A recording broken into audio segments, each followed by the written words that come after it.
नमस्कार दोस्तों, स्वागत है आपका मेरे चैनल कॉमिक्स लाइफ में।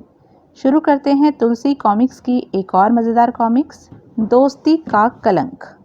दोस्ती का कलंक, लेखक हनीफ अजहर, संपादन प्रमिला जैन, चित्रांकन रोहित वर्मा, सोनिमा फीचर्स।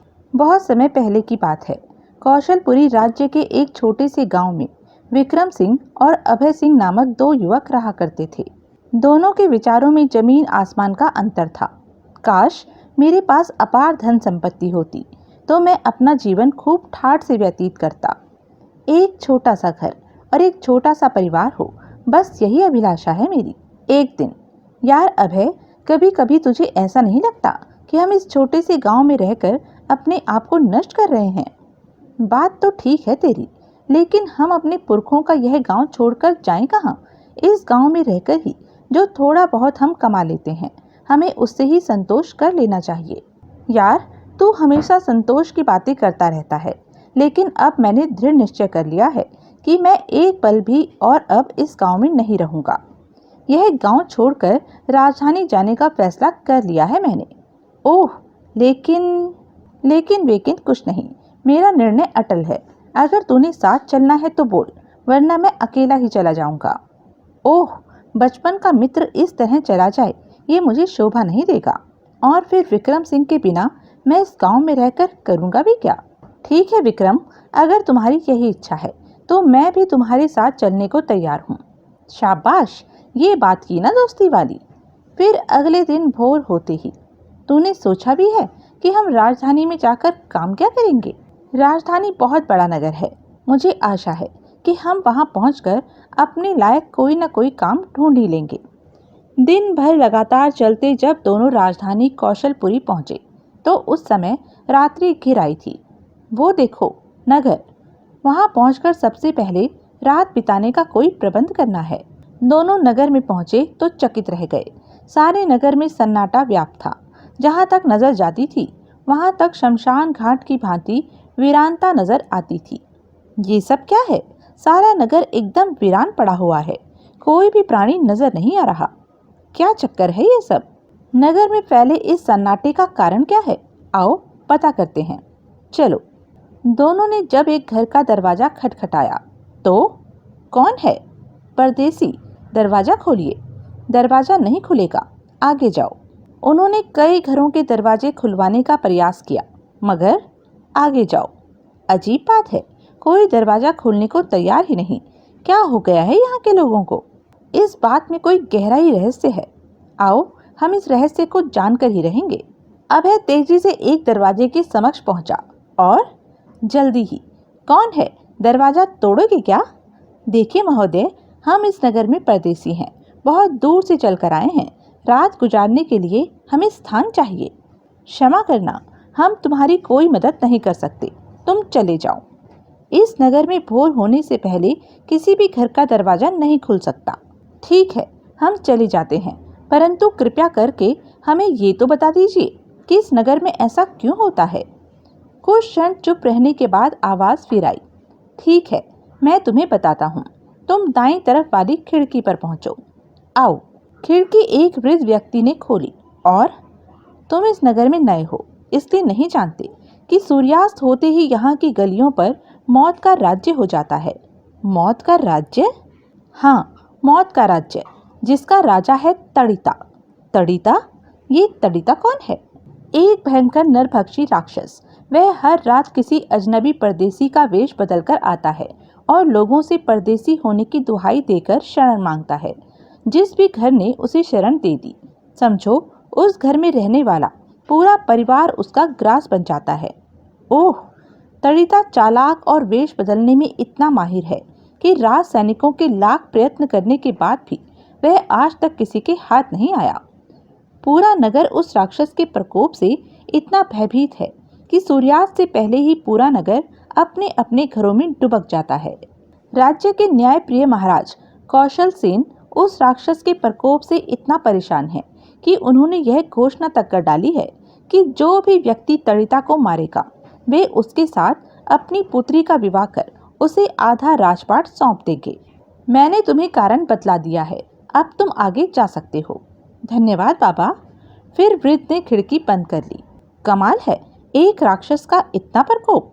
तुमने सुना नहीं, वह एक नरभक्षी राक्षस है और सबसे बड़ी बात यह है कि वह कोई भी वेश बदलने में सक्षम है। ओह, लगता है इस नगर में हमें रात गुजारने की कोई जगह नहीं मिल सकती। लगता तो ऐसा ही है। ठीक उसी पर दोनों अपने पीछे एक आवाज सुनकर उछल पड़े। आपको रात गुजारने के लिए जगह चाहिए ना? आप? मुझे सज्जन सिंह कहते हैं, पास ही मेरा घर है। मैंने जब आपको रास्ते पर बैठे देखा तो मेरा हृदय पसीज गया। आप दोनों मेरे साथ आइए, मेरी कुटिया में आप आराम से रात भर रह सकते हैं। आओ, बस पास ही मेरा घर है। कितना सज्जन व्यक्ति है, राक्षस के खतरे के होते हुए भी हमें बुलाने अपने घर से बाहर आ गया। दोनों उस व्यक्ति के पीछे चल पड़े। ठीक उसी क्षण एक विचार अभय के मन में बिजली की भांति कौंध गया। राक्षस? दूसरे ही क्षण वह हलक फाड़कर चीख उठा।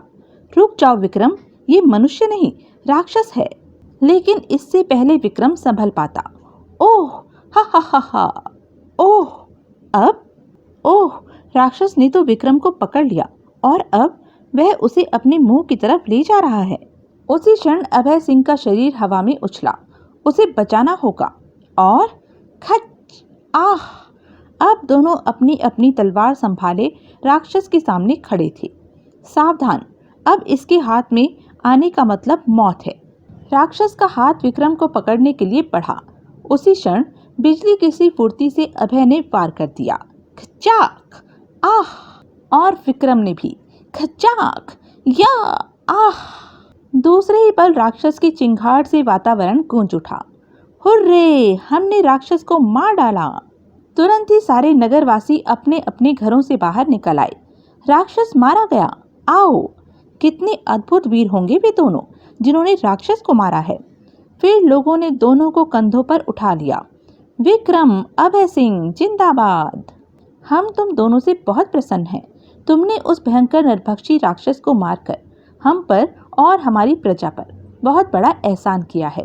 परंतु इसके साथ ही तुम दोनों ने हमें एक विकट धर्म संकट में फंसा दिया है। क्योंकि राक्षस को तुम दोनों ने मारा है, इसलिए नियम के अनुसार पुरस्कार दोनों को ही मिलना चाहिए। परंतु समस्या यह है कि हमने पुरस्कार की घोषणा मात्र एक व्यक्ति के लिए ही कर रखी थी। पुरस्कार है मेरा आधा राजपाट और मेरी पुत्री कनकलता से विवाह। अब तुम दोनों सोच लो, तुम ये पुरस्कार एक ही व्यक्ति को देना चाहते हो या आपस में बांटना चाहते हो? राजा की बात सुनकर दोनों सोच में डूब गए थे। आधा राज्य यानी विपुल धन संपत्ति, सैकड़ों नौकर चाकर, इससे पहले कि अभय आधा राज्य मांग बैठे, मुझे राजा को अपनी इच्छा बता देनी चाहिए। सुंदर राजकुमारी से विवाह? लगता है मेरा सपना सच होने जा रहा है। विक्रम सिंह पहले ही बोल उठा। मुझे तो आधा राजपाट चाहिए महाराज। और तुम्हारी इच्छा? मेरे मित्र की इच्छा पूरी कर दीजिए महाराज। मैं राजकुमारी से विवाह करके ही संतुष्ट रहूंगा। राजा ने अपना निर्णय सुना दिया। ठीक है, हम विक्रम सिंह को अपना आधा राजपाट देते हैं। धन्यवाद महाराज। और अभय सिंह के साथ अपनी पुत्री कनकलता के विवाह की घोषणा करते हैं। धन्यवाद महाराज।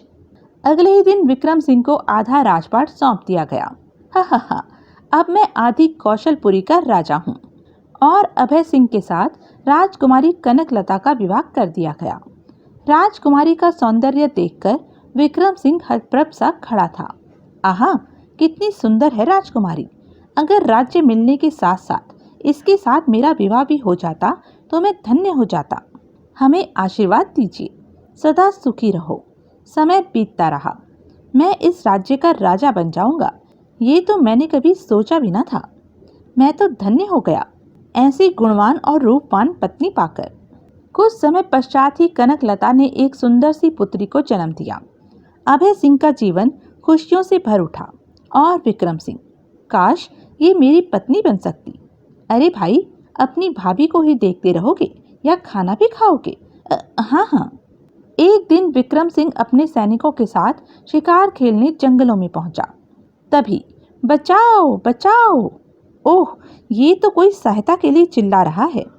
अगले ही क्षण मुझे उसकी सहायता करनी चाहिए। बचाओ!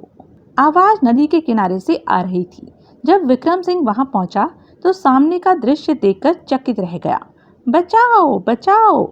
ओह, रिसीवर को तो मगरमच्छ ने जकड़ रखा है। छपाक। अगले ही क्षण, पीछे हट दुष्ट। खच्चाक। अब देखता हूँ कैसे बचता है। खच। उफ, बड़ा भयंकर मगरमच्छ था। तुमने हमारे प्राण बचाकर हमें अपना ऋणी बना लिया है। धन्यवाद रिसीवर, यह तो मेरा कर्तव्य था।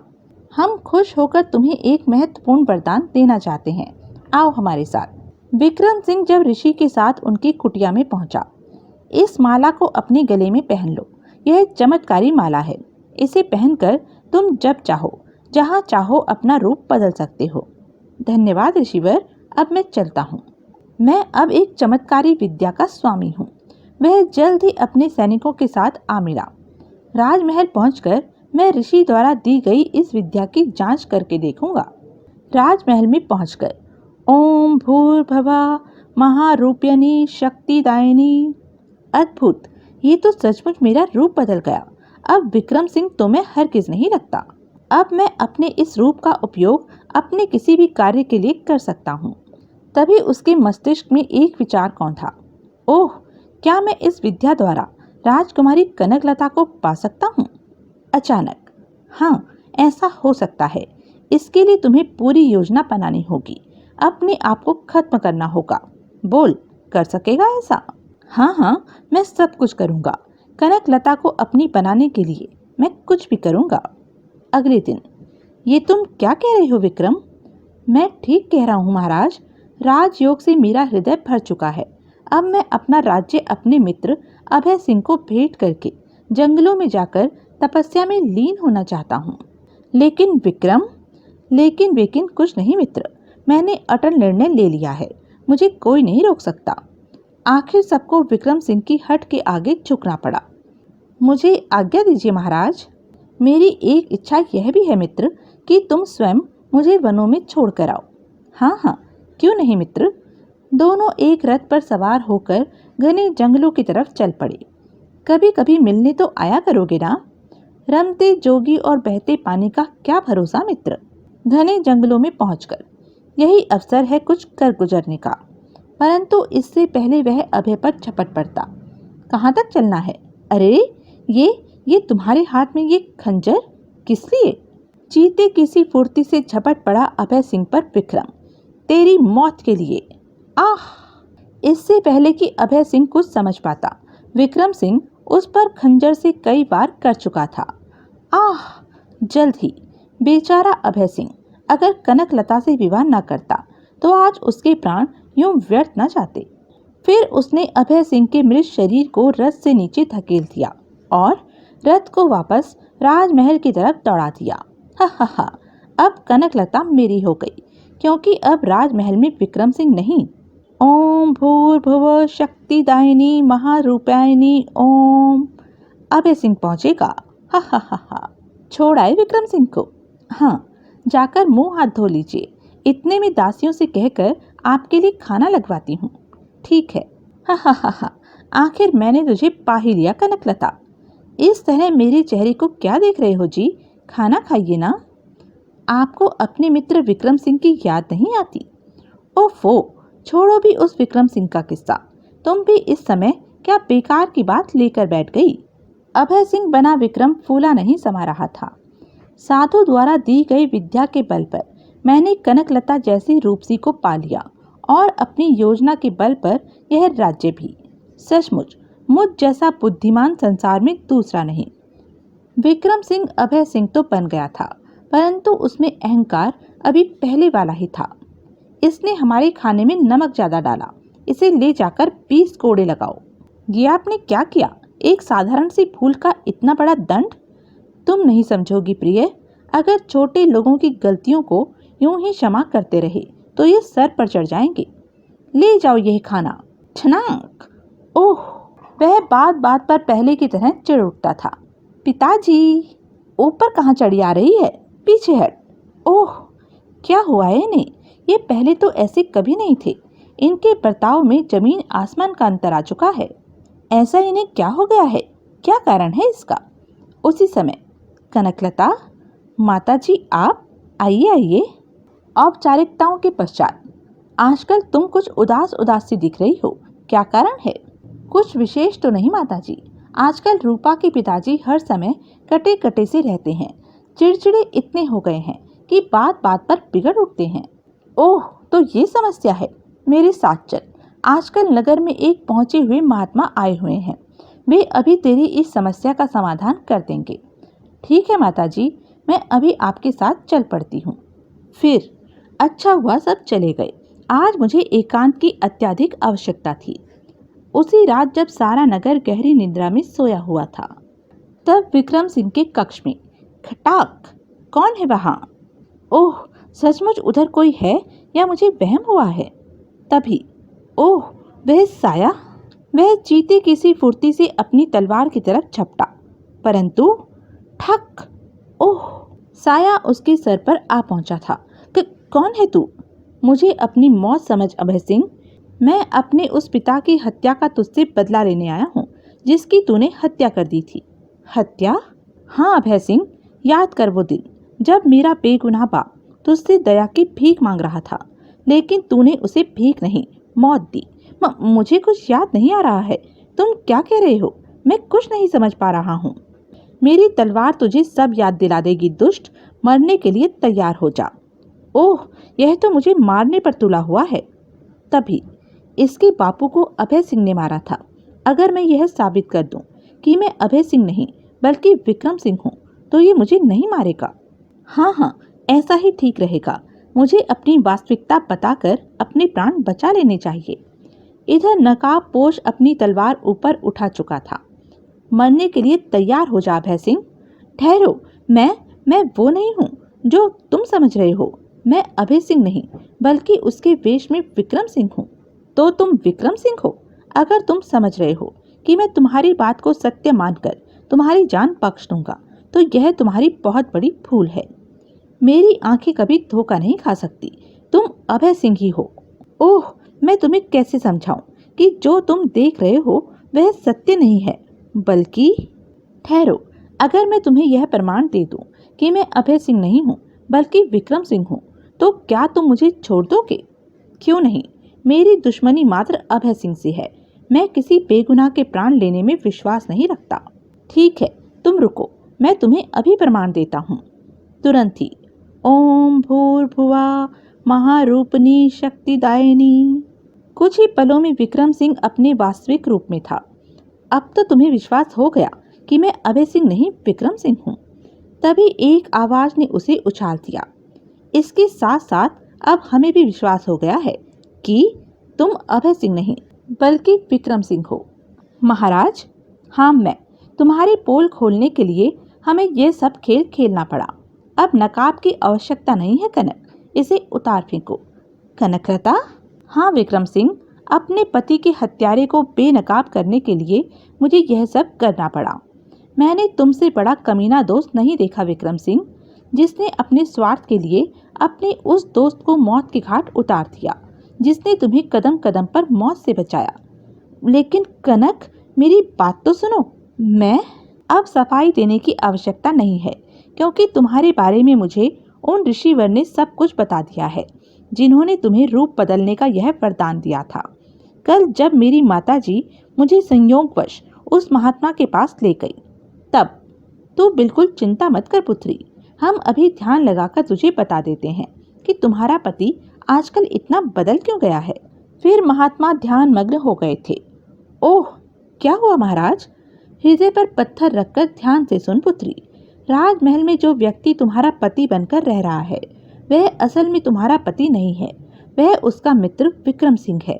क्योंकि हमने स्वयं उसको रूप बदलने का वरदान दिया है, अतः उसका लाभ उठाकर वह तुम्हारा पति बनकर राजमहल में रह रहा है।